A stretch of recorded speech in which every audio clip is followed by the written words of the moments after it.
ਆਮ ਰਮਜ਼ਾਨਾ ਮੈਂ ਭੇਖੇਵਾਲ ਪਿੰਡ 'ਚ ਰਹਿੰਦੀ। ਮੇਰਾ ਬੰਦਾ ਬਿਜਲੀ ਦਾ ਕੰਮ ਕਰਦਾ, ਮੋਢੇ 'ਤੇ ਬੈਗ ਪਾ ਕੇ ਗਲੀ 'ਚ ਬੈਗ ਚੁੱਕ ਕੇ ਫਿਰਦਾ, ਸੁੱਚ ਲਾਉਂਦਾ ਵਾ 200-300 ਰੁਪਏ ਦੇ ਬਸ ਦਿਹਾੜੀ ਪਾਉਂਦਾ ਵਾ। ਇੱਕ ਮੇਰਾ ਬੱਚਾ ਫੌਤ ਹੋ ਗਿਆ।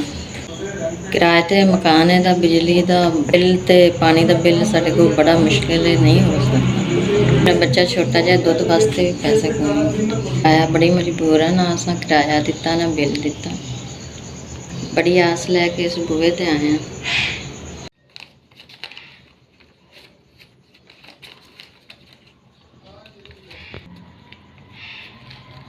SVS 5000 ਰੁਪਇਆ ਦਿੱਤਾ ਮੈਂ।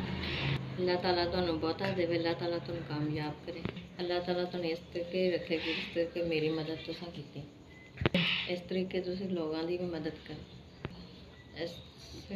SVS ਤੁਹਾਡਾ ਕਿੰਨਾ ਤੁਸੀਂ ਮੇਰੇ 'ਤੇ ਵੀ 5000 ਰੁਪਇਆ ਪਹੁੰਚਾਇਆ। ਮੈਂ ਬੜੀ ਖੁਸ਼ ਹੋਈ ਹਾਂ, ਮੈਨੂੰ 5000 ਰੁਪਇਆ ਮਿਲਿਆ।